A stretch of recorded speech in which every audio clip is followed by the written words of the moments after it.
عليكم ورحمة الله وبركاته.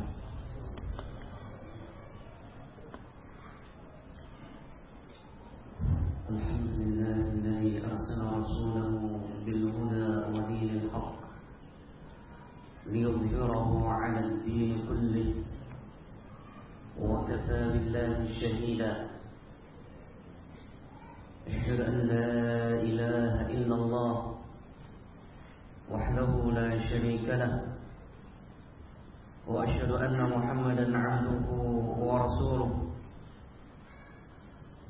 صلى الله عليه وعلى آله وأصحابه ومن تبعهم بإحسان إلى يوم الدين. أما بعد، إخوتي في الله rahimani wa rahimakumullah. Telah kita baca yang berkaitan tentang kisah Abu Hurairah.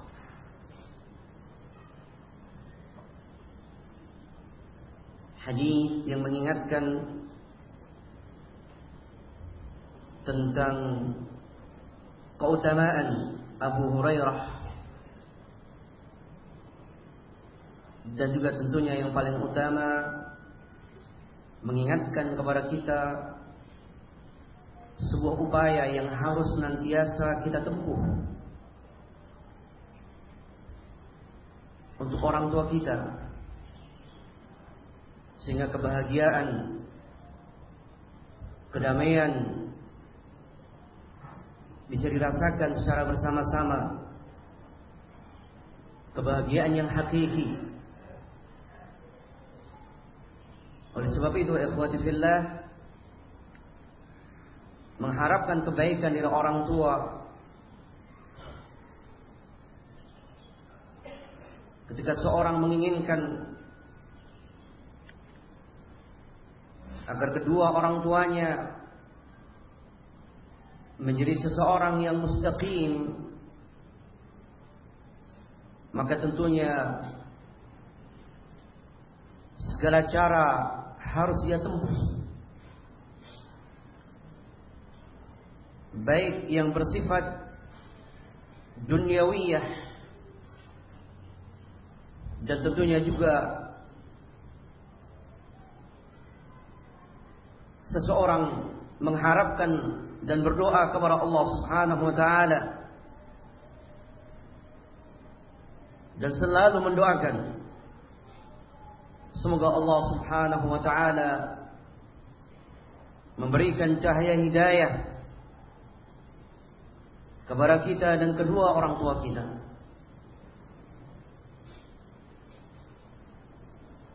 Satu sisi yang juga perlu kami tekankan sebagai tambahan, kalau pada pertemuan yang lalu kita menukilkan sesuatu yang mungkin keluar dari bab yang berkaitan tentang kebencian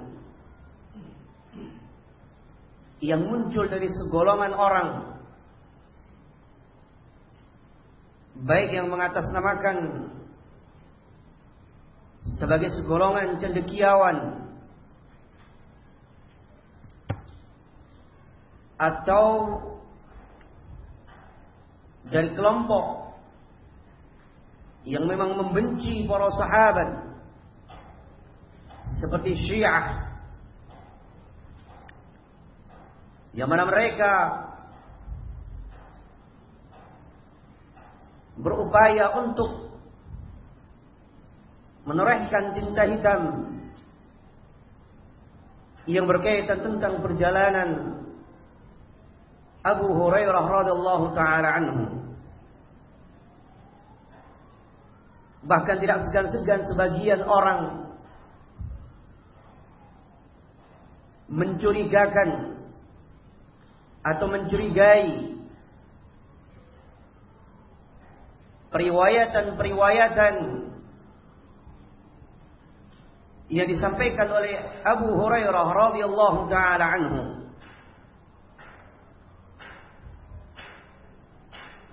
Mereka menganggap sebagai sesuatu yang tidak mungkin didapatkan, diperoleh oleh Abu Hurairah, mampu mengumpulkan sekian banyak hadis yang hal itu tidak dilakukan oleh para sahabatnya yang lain. Bagi orang Syiah, mana mungkin bisa mengalahkan Ali bin Abi Thalib? Dan bagi yang lainnya, para kaum cendekiawan, mereka menganggap bahwa yang terjadi pada Abu Hurairah adalah sesuatu yang tidak wajar, yang patut untuk dicurigai. Yang mana wacana ini dikembangkan di kalangan para mahasiswa, bahkan kadang-kadang menjadi paparan umum di koran-koran, yang seakan-akan mereka ingin menampakkan kecemburuan terhadap agama, tetapi hakikatnya mereka ingin mencederai, mereka ingin merusak keutuhan agama, kesucian dari agama.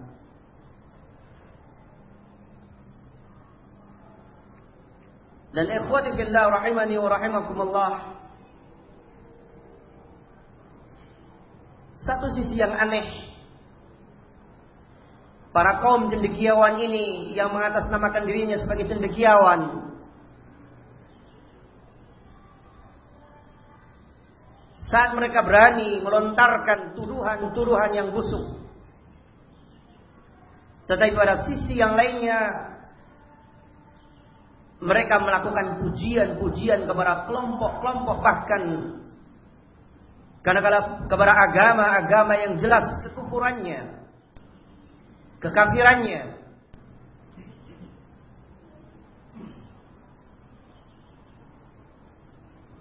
Dan hari ini barakallahu fiik, saya ingin menekankan permasalahan yang semoga tidak keluar dari apa yang pernah kita sampaikan, yang berkaitan tentang makar orang-orang yang ingin mencederai agama. Tentunya kita semuanya sama-sama menyadari, mulai 3 hari ini pemberitaan di koran-koran atau di televisi atau bahkan di internet, sekian banyak pembicaraan yang berkaitan dengan pluralisme atau inklusisme atau sebuah makna kemajemukan, sehingga terjadi asimilasi yang penuh antara sesama umat beragama.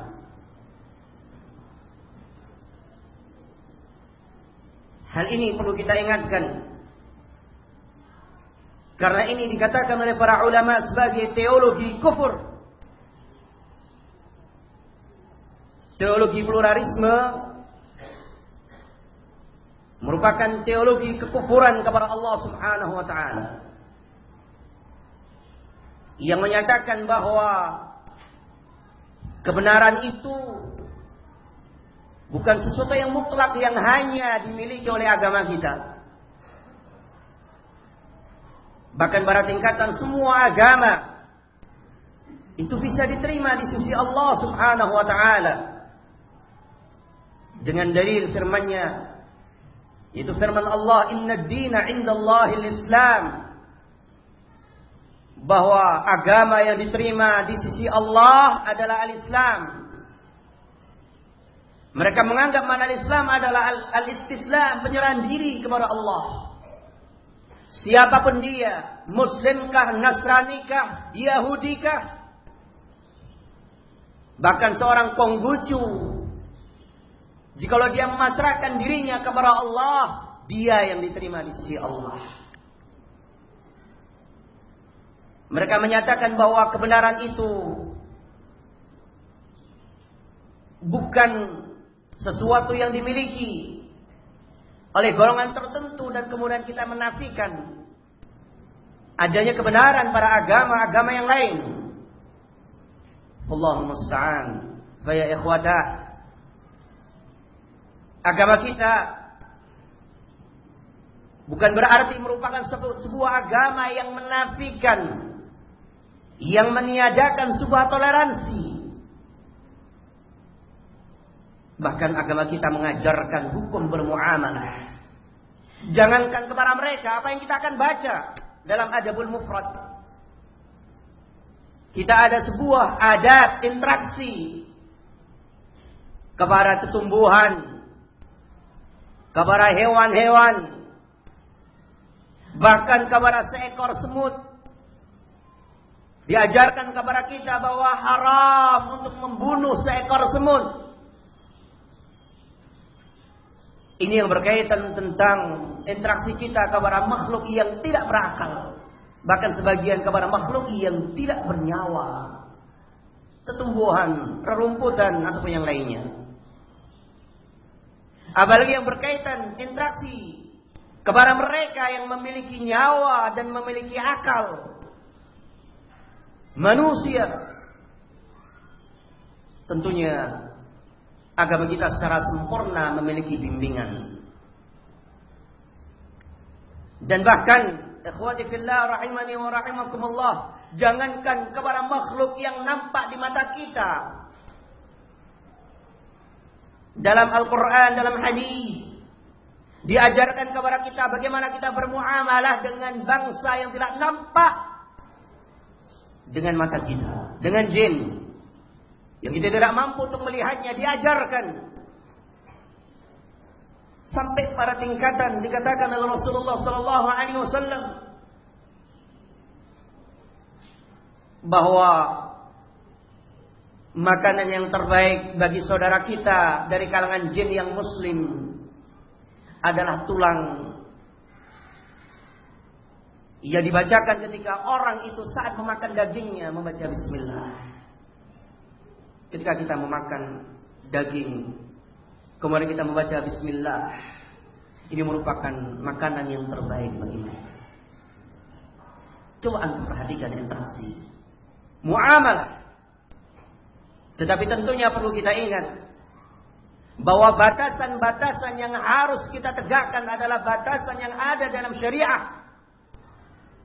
Bukan batasan-batasan yang ditetapkan oleh sekedar pemikiran manusia. Apalagi yang hanya melandasi dengan apa yang dinamakan HAM, hak asasi manusia, yang kemudian menyampingkan, bahkan melemparkan takaran-takaran syariah dalam berinteraksi. Ya ikhwata rahimani wa rahimakumullah, perihal ini perlu kembali ditegaskan. Ini kesempurnaan tauhid. Kesempurnaan tauhid.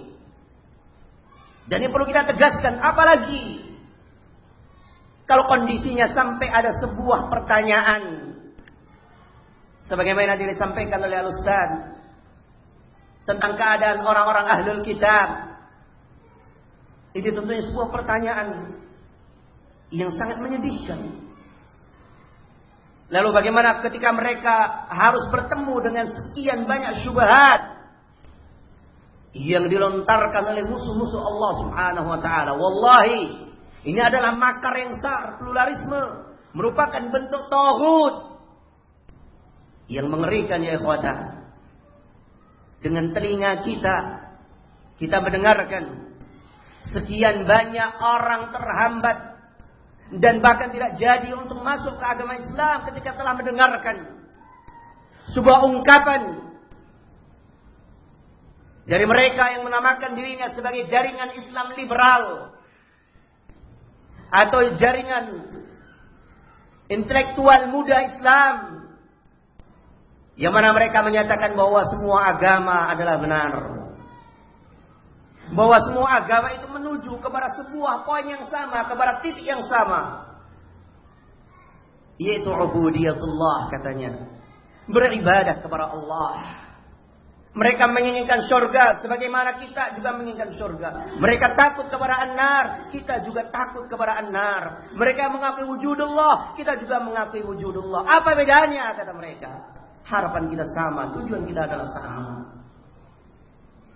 Wallahu musta'an. Hal ini ya ikhwata harus kita ingat. Makanya al-wala wal bara merupakan bagian dirasah Islamiyah yang tidak bisa kita lepaskan. Itu bahkan bagian daripada tauhid, kesempurnaan dan keutuhan tauhid. Bukan hal yang kecil yang berkaitan tentang al-wala wal bara. Makanya ketika tegaknya syariah, tegaknya nilai-nilai Islam dalam kehidupan setiap Muslim, wallahi tidak akan merugikan umat ini. Bahkan pada tingkatan yang paling tinggi adanya al-jihad adalah sebuah barakah yang Allah berikan kepada umat ini. Ikhwati fillah rahimani wa rahimakumullah. Sungguh keadaannya yang mengerikan saat mereka berfatwa dengan akal pikiran mereka semata, bahkan menganggap seorang pluralisme tulen sebagai seorang pahlawan. Ini wallahi demi Allah merupakan kondisi seorang yang tidak mengetahui bagaimana sebuah kesempurnaan agama yang telah membimbingkan kita semua sisi kehidupan manusia yang harus diwujudkan dan ditegakkan dengan agama. Kondisinya sungguh sebagaimana apa yang telah dikatakan oleh Umar ibn Khattab radhiyallahu taala anhu, ayathumul ahaditsu ayyafadhuha faqalu birra'yi fadhallu wa adallu. Mereka lupa, bahkan mereka seakan-akan dikalahkan dengan hadis. Bahkan pada sisi untuk menghafalkannya pun mereka tidak mampu, apalagi menelaahnya. Yang imbasnya mereka berfatwa dengan akalnya sehingga menyesatkan dirinya dan menyesatkan umat yang lainnya. Hadirin rahimani wa rahimakumullah, kita pernah mengingat kisah pluralisme ini pernah ditawarkan kepada Rasulullah sallallahu alaihi wasallam dengan agama yang dulu kita masih mendengarkan bukan dengan kalimat ini. Kita dulu masih memahami dengan istilah sinkretisme. Tapi tatkala hal ini mendapatkan penolakan dari para ulama, mereka merubah. Mereka membuat sebuah nama yang inti ajarannya adalah sama, yaitu penyatuan agama-agama. Hadirin rahimani wa rahimakumullah. Antum mengingat kisah tatkala kufar Quraisy mereka mengalami kesulitan untuk menghadapi argumen atau mengalami kesulitan untuk berargumen di hadapan Rasulullah tentang permasalahan tauhid. Satu sisi mereka juga melihat pribadi Rasulullah sallallahu alaihi wasallam. Maka mereka memberikan tawaran. Mereka ingin hidup berdampingan. Mereka menginginkan sebuah kedamaian menurut sisi pandang pemahaman mereka. Bahwa kemajemukan itu harus bagaimana yang mereka inginkan. Kebinekaan itu harus sesuai apa yang mereka inginkan. Maka datanglah mereka, Walid ibn Mughirah, CS, musyrikin, yang telah mencampur adukkan warisan agama Nabiullah Ibrahim dengan kesyirikan.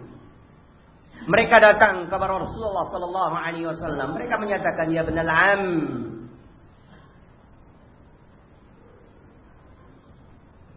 dengan bahasa kita, wahai Muhammad. Mereka datang kepada Rasulullah sallallahu alaihi wasallam. Mereka menyatakan, wahai anak saudaraku, kami memiliki tawaran kepada kalian. Kami memiliki tawaran kepada engkau. Dan kami berharap tawaran ini akan menjadikan kita damai dan kita bersatu. Bahkan sebelum memberikan tawaran ini, dia menawarkan perkara-perkara duniawi. Dia menyatakan, memberikan tawaran untuk dijadikan raja, dijadikan seorang pemimpin, jika memang ini yang menjadikan atau yang memotivasi daripada dakwahnya. Atau jika harta akan dikumpulkan semua harta untuk Rasulullah, ingin menjadi seorang yang paling kaya di tanah Arab, maka mereka sepakat akan mengumpulkan harta. Kemudian jika mereka menginginkan, atau jika memang Rasulullah itu menginginkan wanita yang paling jelita, maka mereka akan mencari wanita yang paling jelita dan akan diberikan Rasulullah Sallallahu Alaihi Wasallam. Ditawarkan, tapi dengan syarat, janganlah kamu ini berbicara tentang keagamaan yang ada pada kami. Janganlah kamu ini mencela tentang Lat wal Uzza. Hormati yang ada pada kami. Niscaya kami juga akan menghormati ajaran yang ada pada kamu. Ini tawarannya.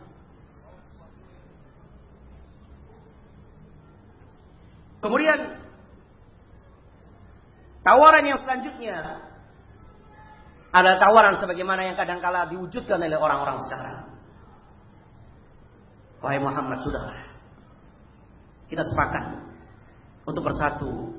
Dan bagaimana agar stabilitas di Mekah ini umat tidak kisruh. Kita bangun sebuah kesepakatan. Mari, saat engkau beribadah, saat engkau berdoa, kami ikut. Tapi kita juga mohon, saat kami beribadah, kami berdoa, kamu ikut. Tawaran, doa bersama. Doakan ibadah. Puncak daripada, bahkan para ulama menyatakan mukhul ibadah atau wawal ibadah. Itu yang ditawarkan. Apa jawaban Rasulullah SAW? Sempat mereka menjadikan Abu Talib sebagai pamannya yang waktu itu memiliki loyalitas pembelaan kepada Rasulullah. Berupaya untuk masuk kepada Abu Talib supaya bisa mempengaruhi keponakannya ini. Akan mau menerima tawarannya sehingga selesai permasalahan. Sudahlah, tetap kamu seorang muslim, mereka juga seorang musyrik. Tapi mereka tidak mau dikatakan musyrik, karena mereka menjadikan pewaris dari agama Nabi Ibrahim. Yang penting menyatu. Dijawab oleh Rasulullah sallallahu alaihi wasallam, "Ya ammi, wallahi law wada'u asy-syamsa fi yamini wal qamara fi yasari." Kalau seandainya, wahai pamanku, demi Allah, jikalau mereka sanggup meletakkan matahari di tangan kananku dan bulan di tangan kiriku, untuk aku meninggalkan dari apa yang aku serukan, niscaya aku tidak akan meninggalkan sampai aku binasa atau Allah memberikan pertolongan kepada aku. Ini prinsip. Dan inilah keutuhan dalam beragama. Bukan ini kita untuk menjaga kebinekaan masyarakat Mekah, menjaga kemajemukan. Kita adalah masyarakat yang heterogen katanya. Apa salahnya kita saling menghormati? Nanti doa bersama. Sekali waktu kita di Mekah, sekali waktu di tempatnya siapa? Mungkin di depannya Lata, di hadapan Lata wal Uzza. Allahumma musta'an wa alaihi tuqlan. Apalagi kalau seandainya Rasulullah ingin berpikiran politik, sebagaimana pemikiran para politikus pada sekarang, yang kadang-kadang mereka menyatakan pemimpin dulu, duduk dulu di kursi, baru nanti kita apa? Berdakwah. Apa kesalahannya Rasulullah? Ini semata. Karena mereka menyatakan malakna, in aradta mulkan malakna. Kalau engkau menginginkan kursi yang paling tinggi, kami akan jadikan engkau sebagai pemimpinmu atau sebagai pemimpin kami. Tanpa pemilu ya kawan. Tanpa adanya capres satu yang lainnya, langsung sepakat dijadikan pemimpin. Ini kesempatan naik jadi pemimpin. Dia bisa memberikan apa? Dengan otoriternya dia bisa menjadikan kekuatan yang ada pada dirinya untuk seperti itu, untuk melakukan apa yang diinginkan. Ini gambaran para politikus. Tapi dakwah bukan seperti itu. Dakwah bukan menunda. Dakwah bukan mengorbankan tauhid untuk mengakui kebenaran dari sebuah kebatilan. Bukankah konsep dalam tauhid, bukankah dalam nawaqidul Islam diajarkan kepada kita bahwa seorang yang tidak mengkafirkan orang kafir, apa akibatnya? Apa ya akibatnya ya ikhwata? Bisa menjadi kafir. Na'udzubillah. Apalagi sudah Allah tegaskan sebagaimana dalam hadis yang diriwayatkan oleh Imam Muslim, kata Rasulullah sallallahu alaihi wasallam, "Ma yasma'u bi yahudiyyun wala nasraniyyun, thumma la yu'minu bi illa min ashabin nar." Demi Allah, tidaklah seorang Yahudi ataupun seorang Nasrani yang telah mendengarkan tentang aku, kemudian mereka tidak beriman kepada aku, maka sungguh mereka termasuk ashabun nar. Termasuk penduduk mana? Dan sekian banyak hari.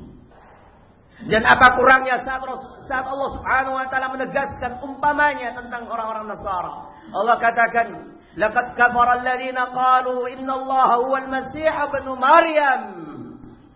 Sungguh telah kafir, kata Allah, orang yang menyatakan bahwasanya Allah atau bahwasanya Isa adalah Allah.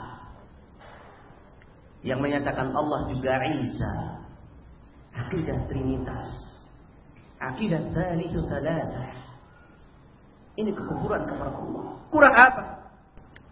Yang berkaitan dengan orang Yahudi, demikian sempurnanya. Bahkan mereka mencaci Allah Subhanahu wa taala. Mereka mencaci bahkan pada tingkatan tangan Allah terbelenggu pada orang Yahudi. Ya ikhwata, inilah keadaannya. Tetapi sayang seribu sayang, umat yang seperti inilah yang sekarang dijadikan patokan dalam melihat tentang agama. Berangkat barakallahu fikum ke Cicagu, pulang menjadi benalu di tengah-tengah kaum muslimin, bahkan menjadi pisau bunuh diri. Kita berangkatkan dalam sebuah harapan memiliki dan mengetahui makar mereka, sebagaimana awal mula keberangkatan pertama kali diinginkan oleh Bapak Rashidi pada waktu itu. Kalau tidak salah dia kepala depak ya. Dia menginginkan untuk bisa paham keadaan mereka. Tetapi pulang balik ke negeri Indonesia menampar orang yang memberangkatkan. Dan kemudian terus berangsur karena sudah menjadi program. Apalagi dengan terus terang Amerika mengucurkan tidak kurang dari sekian juta dolar khusus untuk pembiayaan kaum muslimin belajar di negeri mereka. Mereka lebih senang kalau kaum muslim itu bukan belajar teknologi kepada mereka, walaupun mereka juga ngasih ilmu tentang teknologi, bahkan kebanyakan belajar masalah itu. Tapi mereka lebih senang kalau mereka belajar ke Cicagu, mengambil filsafat Islam yang dijadikan kurikulum, umpamanya tahafut al-falasifah. Tahafut. Jadi barakallahu fi Al-Imam Ghazali masa tobatnya mengarang sebuah kitab untuk membantah kaum filsafat, namanya Tahafutul Falasifah. Dia adalah seorang pakar dalam ilmu filsafat. Tapi ketika dia mengetahui bagaimana kegoncangan kehidupan, maka dia membantah dalam filsafat. Tahafutul Falasifah ini barakallahu fikum kemudian dibantah oleh seorang filosof Andalus pada waktu itu dengan nama Tahafut al-Falasifah. yang menerangkan bagaimana tentang filsafat dan keagungan filsafat yang berujung kepada nilai kebenaran itu adalah nisbi. Dan itulah kitab yang merubah sang pahlawan pluralisme. Pergi ke Baghdad. Awalnya mungkin masih santri, masih culun, belum mengetahui tentang apa-apa, tapi mendapatkan kitab Ibnu Rushd ini, dibaca, dan sebagaimana pengakuannya, inilah wawasan. Maka kemudian dengan bahasa orang awam yang kadang-kadang salah, dikatakan kemudian hijrah kemana? Ke Cicahem. Dan setelah itu, subhanallah, sekian banyak berangkat ke Cicahem, berangkat ke Leiden, berangkat ke Sorbonne University. Kalau ke Cirebon, masya Allah ya, Masa Muhammad. Ini ke mana? Sorbonne, ke Perancis. Ulang jadilah apa itu? Dalam keadaan tegas agama kita telah mengingatkan, wa may yabtaghi ghayra al-islam dinan falan yuqbala minhu wa huwa fil akhirati minal khasirin. Jelas Allah sudah ingatkan kepada kita, al-yawma akmaltu lakum dinakum wa atmamtu 'alaikum ni'mati wa raditu lakum al-islam dinan. Ya ikhwata, bangsa kita ini juga pernah merasakan seperti itu. Tetapi kemudian bergegas para ulama pada waktu itu, yang dinamakan yaitu majelis segolongan para ulama, mereka menggugat. Yang waktu itu kalau mereka tidak menggugat, bangsa pun akan bersikap diam. Karena memang kebanyakan umat tidak berilmu dengan ilmu tauhid. Dan itu harus paham. Bentuk sinkretisme yang paling jahat yang akan diterapkan atau yang pernah diterapkan, bentuk pluralisme yang paling jahat diantaranya adalah penyatuan. Apa yang dinamakan nasakom, nasionalis, agamis, komunis. Jadi seorang disuruh mengakui keabsahan daripada komunis. Walhamdulillah, bergerak pada waktu itu sebagian para ulama, dan ditambah lagi dengan makar mereka, khususnya dari orang komunis. Walhamdulillah, bisa disingkirkan upaya dan makar mereka. Walaupun bibit pemikiran sosialis komunis mulai berkembang, apalagi dengan mulai dilepasnya apa yang dikatakan, tidak salah tentunya melepaskan tapol, yaitu tahanan politik, selama mereka adalah orang yang telah bertaubat umpamanya. Tetapi dengan landasan, belumlah dia bertaubat, tetap memegangi sistem komunismenya, tetap dia meyakini komunismenya, membebaskan tuntutan untuk membebaskan hanya berdasarkan dengan HAM. Allahu musta'an. Wallahi ya ikhwata, ini kita ingatkan di majelis ini bukan sekadar sebagai wacana, tapi ini penting bagi kita, bahwa umat kita diracuni dengan perkara yang besar. Belum lagi apa yang dilakukan oleh kaum falasifah, lebih khususnya lagi sufiyatul dhalal, orang-orang sufiyah, segolongan dari sebagian orang sufiyah, seperti yang kita dengarkan tadi. Bahkan dalam sebuah pengakuan yang lebih jahat lagi kadang-kadang, sebagaimana mereka menyatakan bahwa Allah Subhanahu wa ta'ala itu adalah bersatu dengan semua apa yang dinamakan makhluk. Maka tidak akan mungkin perwujudan daripada makhluk ini akan mengalami penyiksaan dengan apa yang dinamakan an-nar, yaitu api neraka. Allahu musta'an. Karena ketika seorang yang mana dia perwujudan dirinya adalah perwujudan bagian daripada zatullah, zat Allah, bagaimana mungkin Allah mengazab dirinya? Dan itu yang kita dengar daripada telinga kita. Seorang pemimpin pesantren, dia menyatakan, Allah buat apa sholat? Allah buat apa saya melakukan zakat? Sehingga jangan heran, kemudian muncul istilah-istilah yang itu kadang-kadang dikembangkan, disebarkan oleh media massa. Sebagian istilah apa yang dikatakan umpamanya bisikan dari langit, yang lebih kejamnya wahyu dari langit umpamanya. Dalam keadaan wahyu sudah terputus.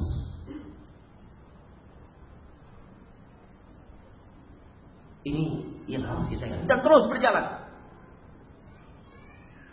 Sehingga pada tingkatan Allahul Musta'an ya ikhwata, untuk diingatkan umat lebih luas lagi.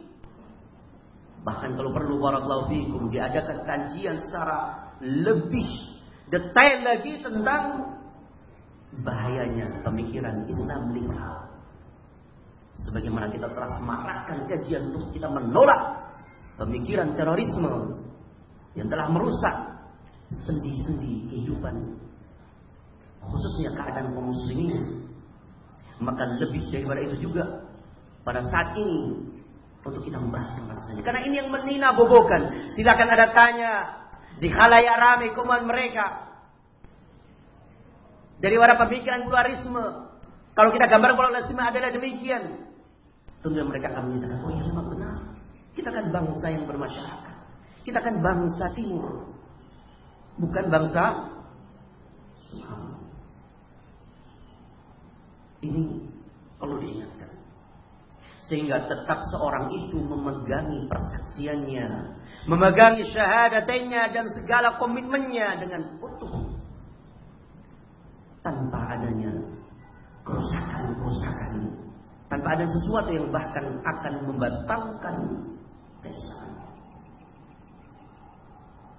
Makanya sampai pada tingkatan para ulama untuk kita mengetahui dalam bagaimana berinteraksi kepada orang-orang di luar Islam. Itu sampai mereka mentafsir, mereka menjabarkan secara terperinci tentang apa yang dinamakan al-mahabbah dan al-mawaddah. Kenapa diperincikan? Nanti keterkaitannya saat umpamanya seorang memiliki seorang istri dari seorang ahlul kitab. Apa yang harus diadakan? Apa yang harus muncul? Mahabbah atau mawaddah? Kemudian dijabarkan oleh para ulama. Kenapa? Berkaitan dengan interaksi. Sehingga kita tidak salah memberikan al-wala wal bara. Kita tidak salah dalam memberikan loyalitas kepada mereka. Dalam artian menerapkan al-wala wal bara dalam kehidupan ini. Benar Rasulullah sallallahu alaihi wasallam pernah berinteraksi bahkan berniaga dengan orang-orang Yahudi, bahkan sepeninggalan wafat beliau atau sepeninggal wafat beliau. Wa kana dir'uhu marhunan 'inda al-yahud. Pakaian perangnya itu tergadaikan di tangan orang Yahudi. Benar terjadi interaksi, muamalah. Tetapi itu bukan berarti pembenaran. Bedakan apa yang berkaitan dengan amalan hati yang harus tertanam. Maka dalam pelajaran awal, pelajaran tauhid, diingatkan kepada kita untuk kita membenci segala bentuk kekufuran dan kesyirikan. Kita membenci segala bentuk atribut kekufuran dan kesyirikan. Dan juga kita membenci pelaku kekufuran dan kesyirikan. Itu komitmen dari al-bara bagi seorang muwahhid. Sampai pada tingkatan yang 2 minggu yang lalu saya ingatkan, 2 pekan yang lalu saya ingatkan kepada antum. Pertanyaan kepada Syekh Fauzan dalam kitabnya Syarah Nawaqidul Islam.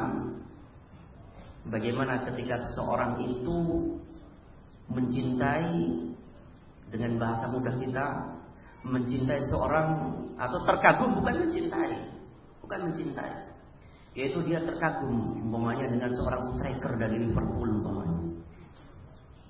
Ditanyakan demikian, di terjemahannya juga sudah ada.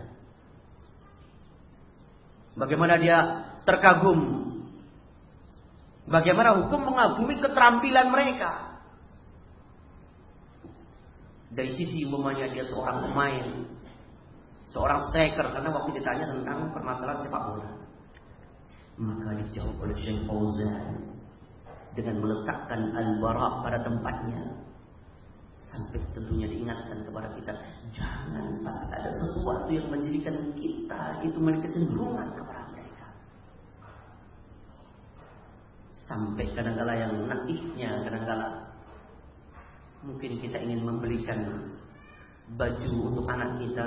Saya lihat ada di beberapa tempat, saya lihat bahkan anak-anak kita kadang-kala, anak-anak kita lihat, masya Allah lari ke sana kemari, tulisannya di belakang nomor 9 Ronaldo. Subhanallah. Nggak pernah anak-anak atau Abu Bakar menyuruh anaknya tulisannya Abu Jahal, Abu Lahab, tidak ada. Tapi kita Ronaldo bangga. Alhamdulillah. Akibat salah memahami tentang hukum kemajemukan dalam masyarakat, sehingga memunculkan teologi pluralisme dalam berinteraksi. Ini dibahas oleh para ulama, ya ikhwata. Ditanyakan, ditafsir, diperinci oleh para ulama. Hal ini untuk supaya tetap bertahannya komitmen Ahlus Sunnah untuk memiliki al-wala dan menempatkan al-wala pada tempatnya, dan juga memahami al-bara dan menempatkan pada tempatnya. Hadirin rahimani wa rahimakumullah. Sebuah musibah. Kita katakan sekali lagi, sebuah musibah. Pluralisme yang sudah difatwakan oleh MUI sendiri, ya ikhwata. MUI sudah berfatwa bahwa pluralisme itu merupakan suatu perkara yang haram. Tapi siapa yang mendengarkan? Seakan-akan fatwa itu sebuah apa? Angin berlalu. Masuk telinga kanan, keluar telinga kanan, mentah. Kalau keluar telinga kiri masih lewat di otaknya mungkin. Ini mentah. Subhanallah. Tidak ada, bahkan mereka yang disambut, yang selalu dengungkan, yang menjadi muatan di koran-koran, di majalah, bukan fatwa MUI tadi. Itu nggak laku di pasaran, mungkin oplahnya bisa turun kalau dicantumkan fatwa tentang haramnya pluralisme. Tapi kalau muncul seorang profesor, doktor namanya Azumardi Bulan namanya, atau Mulkhan, atau Ulil Absar, atau yang berkait dengan mereka, akan naik apa? Umat membaca itu, akhirnya diserap oleh umat, dan akhirnya dijadikan sebagai patokan untuk mengukur kebenaran, bukan dikembalikan kepada Al-Quran wa Sunnah, tapi dikembalikan kepada apa? Kepada Kompas dan Gajah. Dikembalikan dari RCTI, kembali kepada Subhan. Ini penting, ya ikhwan. Harus kita ingat. Dan semoga Allah Subhanahu wa ta'ala menjaga kaum muslimin. Semoga Allah Subhanahu wa ta'ala memberikan petunjuk kepada kita dan menambahkan petunjuk kepada kita dan juga kepada seluruh umat ini. Dan semoga Allah Subhanahu wa ta'ala mencurahkan taufiknya kepada kita semuanya. Dan mohon maaf, mungkin ini yang bisa kita sampaikan, dan semoga apa yang kita paparkan secara ringkas ini menjadi sedikit tambahan wacana bagi kita, sehingga kita bisa berhati-hati dalam berinteraksi. Dan semoga nanti insya Allah ada waktu yang di sana mungkin perlu untuk dijabarkan lebih luas lagi pemikiran Mu'tazilah, khususnya aliran sempalan yang dari situ berkembang pemikiran-pemikiran yang negatif, yang merusak yang menjadi racun di tengah-tengah kaum muslimin. Wallahu a'lam bishawab. Subhanakallahumma wa bihamdika asyhadu an la ilaha illa anta astaghfiruka wa atubu ilaik. Assalamualaikum warahmatullahi wabarakatuh.